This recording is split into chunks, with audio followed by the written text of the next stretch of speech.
Hello everyone and welcome back to my channel Gyan Sampada. In our previous class of quantum mechanics, we saw some of the formulae which are going to help us in solving the commutation relations. Also, we saw the significance of solving the commutation relations and how to interpret it. So today let us understand in detail about the commutation relations, and especially we are going to deal with the angular momentum commutation relations. So for that, some basic commutation relations which include position operator, momentum operator are required. So everything will be studied in today's class. So first let us understand what actually is a commutation relation. And a commutation relation is the fundamental relation between the canonical conjugate quantities in quantum mechanics. So canonical conjugate quantities means the quantities which are related to each other by their definition, such that one is the Fourier transform of another. So we say position and momentum are canonical conjugates. So they are related with respect to their definitions. And commutation relations are the relations which are going to connect these two quantities. And also these commutation relations are going to establish a connection between the successive operations on the wave function. That is the measure of how different it is to apply an operator A and then operator B, or else first we have to operate operator B and then operator A. All these things are understood by the operator's commutator. So as we have already seen, the main thing or significance about the commutator is its compatibility. So a commutator is a measure of compatibility between the two observables. Observables because they are going to have a corresponding operator in quantum mechanics. So whether the two observables are compatible or incompatible is understood by these commutation relations. That is, whether they can be measured simultaneously or not is what is the meaning of it. So more the commutator is different from 0, that is when you solve a commutator, that is the inner product of any operators, then if the answer is different from 0, we say that the observables are mutually incompatible, means they cannot be measured simultaneously. So what is the use of getting the value of the commutator is the question. These commutators are going to play a very crucial role, especially when you are going to analyze the symmetries or encode the symmetries. And this concept mainly comes while dealing with the Lie group of symmetries. So if I have to brief it, I will just say that commutation relations are having a very deep concept, and almost all the concepts are not so clear, but only some of the important points and easily understandable points are discussed in today's class. So now let us understand how to solve this commutation relations, that is what is the mathematical framework for it. So mainly we are studying it under angular momentum, means we need to find out what are the commutation relations for angular momentum operators. And if we need to solve those commutators, then we need to know some of the general commutators with respect to some simpler operators, that is position operator, momentum operator, etc. So for that, first let us consider the commutation relation between position operators, means x, y and z. So here if we consider x and y operator, the commutator of these two operators, that is what the inner product, what will be the value of it? So in order to solve this, we have already seen the formula in our previous class. So if you have not gone through it, first go through it, because based on all those formula only we are going to solve our commutation relations. So commutator of operator A and B, that is inner product of A and B, is equals to A, B minus B into A. So all the things are operators here. Even if I represent it with a cap or not with a cap, it is understood that it is an operator. So now substituting, we can say that the commutator will be equal to x cap y cap minus y cap x cap. And these position operators are going to be converted into observables, and x cap will be equal to x, y cap will be equal to y. So here easily we can observe that both are going to get cancelled. Finally we are getting the commutator equal to 0. In the same manner, if we solve using different combinations of operators corresponding to the position, then we observe that all the commutators are going to vanish. That is, it may be with the same operators like xx, yy or zz, or else the different position operators. Finally, it is going to give us 0. So what actually is the meaning of it? So it just says that all the components of position commute with each other, which means each and every position can be measured simultaneously. That is, at a given time, x, y, z, everything can be measured. So next, let us move on to a higher commutation relation, where we are considering the relation between the position operator and the momentum operator. So we can consider any component of position and momentum. Let us consider the component of x coordinate, that is commutation between x cap and px cap. So here the commutator is multiplied with the wave function. This is the standard way of solving the commutation relation, that is we require a wave function. So according to the equation, if we solve this commutator, we are getting x cap px cap minus px cap into x cap into xi. Then we are going to replace the operators by the corresponding values. So x cap will be x as it is. Px cap, that is linear momentum operator along x coordinate, is nothing but minus ih cross dou by dou x. In the previous class, as I told, the position of writing the operators cannot be interchanged. That has to be kept in mind. So here we will get minus ih cross taken outside into x dou by dou x of xi minus ih cross is outside into dou by dou x of two functions, that is x into xi, and both are depending on x. That's why we can't leave any one factor, and clearly we can observe it is of the form u into v. So using the formula, so first two terms as it is minus as it is x into differentiation of xi plus xi into differentiation of x. So minus term is there, so minus and minus, dou x by dou x is 1. So finally we can observe the first and second term are going to get cancelled, and finally we are getting the commutator value is equals to ih cross into xi. If we remove this xi, we can say that the commutator of position with the momentum along the same direction is equals to ih cross. And similarly we can write, if we reverse these two operators, then from the formula number 2 of the previous class, we know that commutator of a cap b cap will be equal to minus of commutator of b cap a cap. That's why when we are interchanging the positions, ih cross will become minus ih cross. And similarly for different coordinates we can take, that is if we take along y cap and py cap, the commutator is again going to be equal to ih cross, z cap, pz cap, again ih cross. Again if we reverse, we are having the negative sign with ih cross. So what actually it is signifying?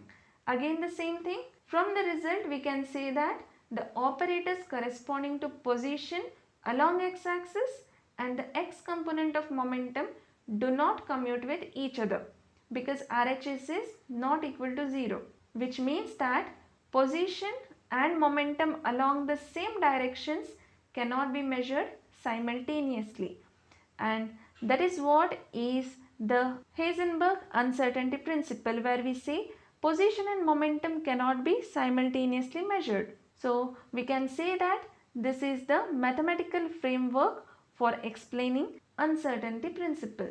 So what we can observe here is that these interpretation of commutators are going to measure the disturbance or the dependence between the operators. That is, the commutator is going to quantify the extent to which the action of one operator changes the value of another operator or the corresponding dynamical variable.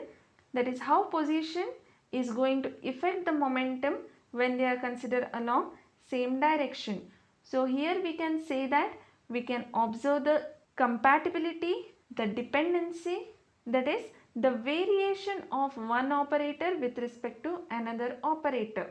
So they are not going to be independent of each other when we are having certain values in the RHS part of the commutator. So this is what is the significance of solving these commutation relations. So next, let us consider another problem of position as well as momentum, but here we are going to consider position along x-axis and momentum along y-axis. So let us check out whether the commutation relation will be equal to 0 or not equal to 0. So from the formula we can write the commutator like this, and substituting the values of the operator and simplifying, we can observe here it is dou by dou y of x into xi, and x is independent of y, so it is going to remain as a constant, and dou by dou y of xi is remaining.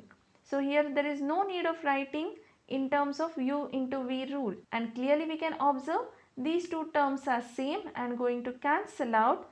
That's why the commutator will be equal to 0. So what actually does it mean? So whenever the two operators with the inner product or the commutator of the two operators vanishes, we can say that the observables corresponding to these operators can be measured simultaneously. That is, position of a particle along x coordinate and momentum of a particle along y coordinate can be measured at a same given instant. That is the meaning of this commutation relation. And similarly, we can write different commutation relations where commutator of x cap pz cap x cap, and with respect to y, z, px, pz, py, whenever we are having different directions, that is the position operator is going to commute with the momentum operator along the remaining directions. That is, if you consider the position operator along x direction, then the momentum operator along the remaining direction, that is y direction and z direction, are going to commute, but not in x direction. So the direction, if it is changed, then commuting; if direction is same, then non-commuting.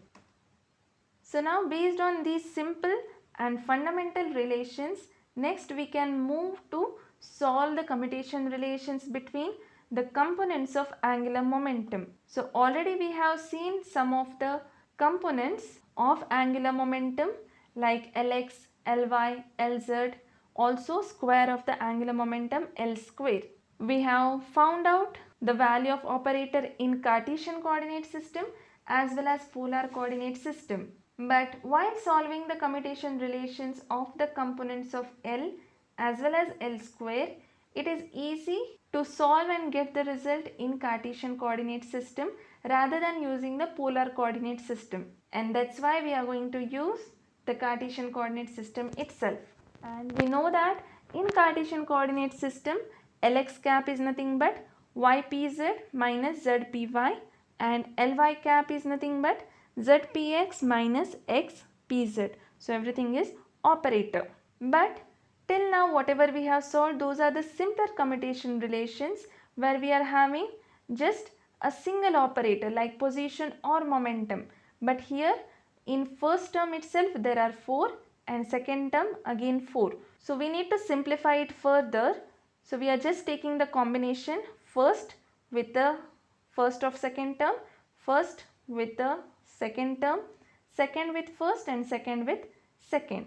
So in between whatever signs are there, those only are kept. So last term minus minus will become plus zpy comma xpz, so commutator. So now we can observe that there are 4 different commutators which are present when we are solving for angular momentum components along x as well as y axis. So it is of the form of formula number 7, that is commutator of a cap b cap with c cap d cap.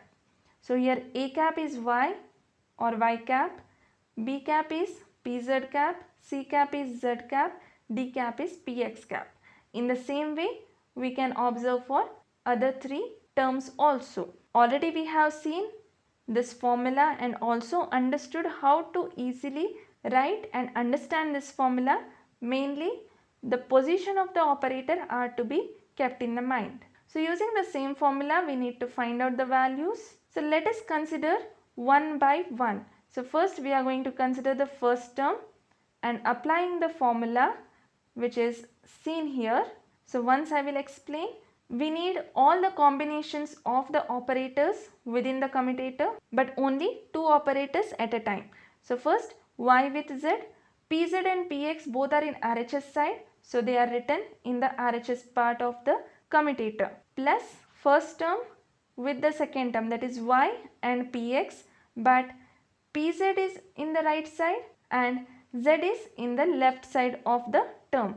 That's why in the commutator we are having y and px, and towards the left we have z and towards right we have pz. Plus now considering pz with z and writing y in LHS and px in RHS, plus pz with px, now both are in left side, so both the terms are in the left hand side of the commutator.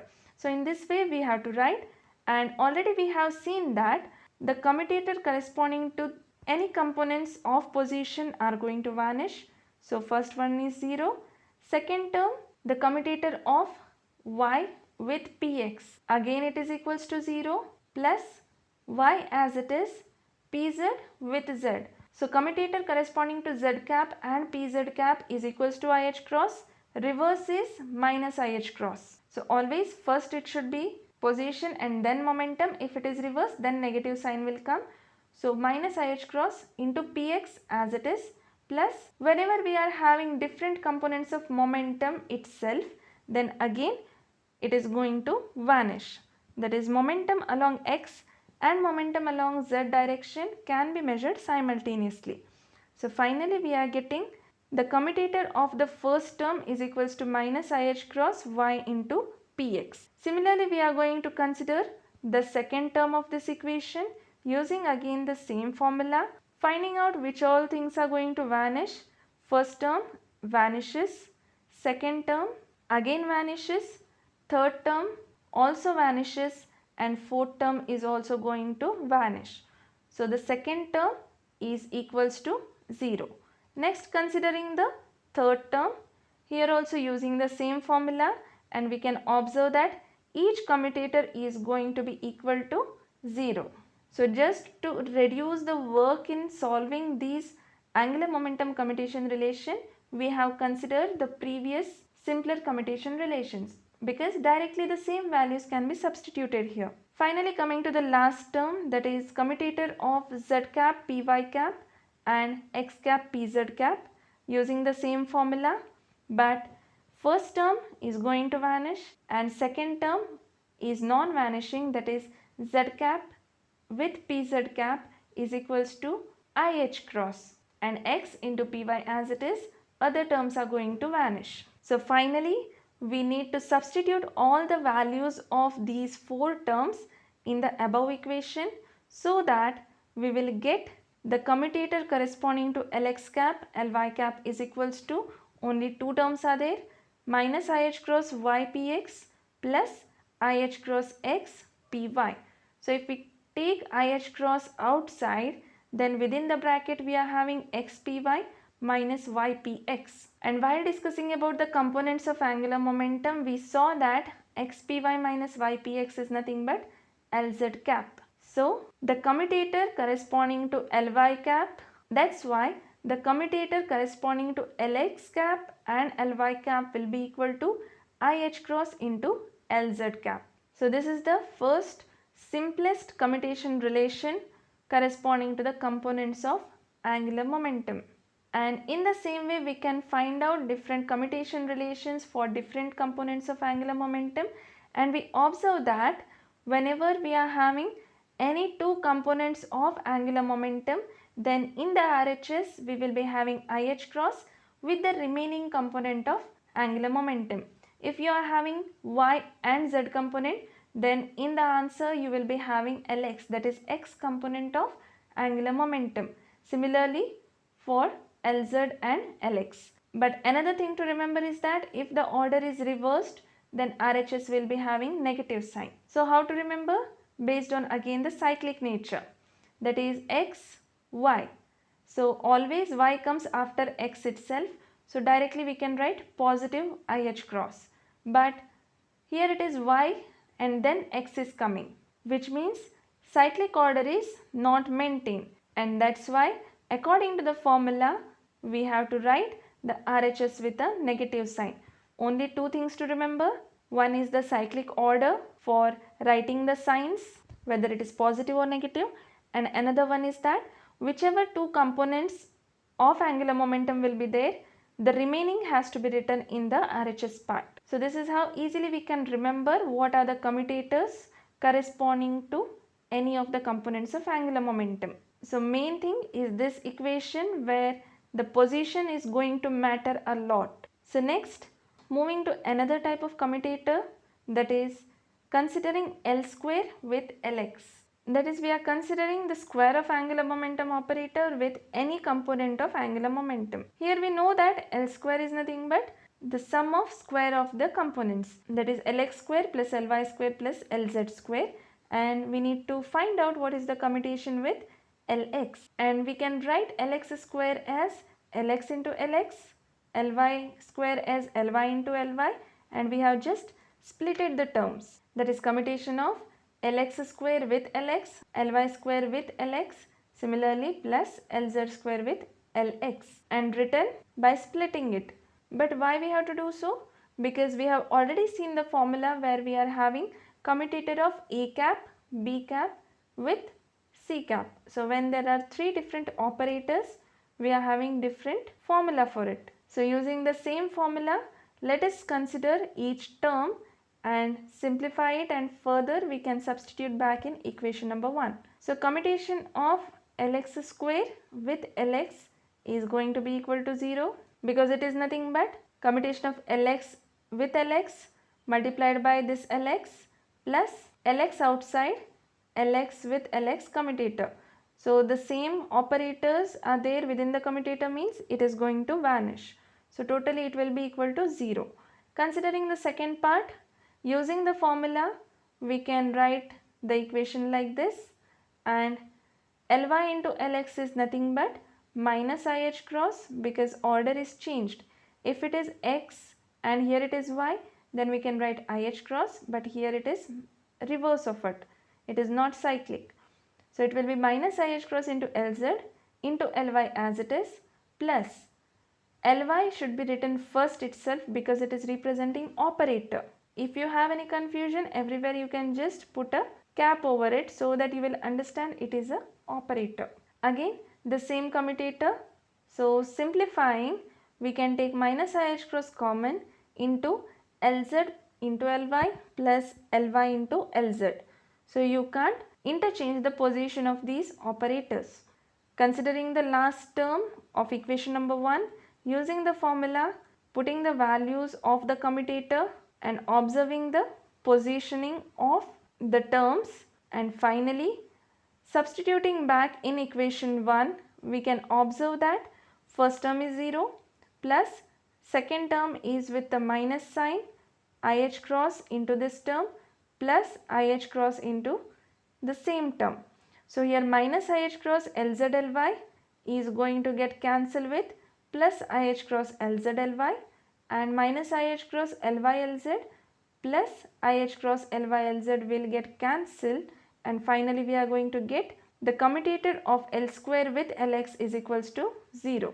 And in the same manner we can say that when we are considering a commutator of square of the angular momentum with any one component of angular momentum, then it is going to vanish, that is value will be equal to 0. Means the square of the angular momentum commutes with its components, and thus the total angular momentum can be measured simultaneously with any one of its component. It may be Lx, Ly or Lz. So this is how we are going to solve the commutation relations corresponding to angular momentum. And this is for today's class, and in our next class we will be dealing with the concept of ladder operators, the commutation relations corresponding to the ladder operators, what actually are ladder operators. So till then, study well and thank you for watching.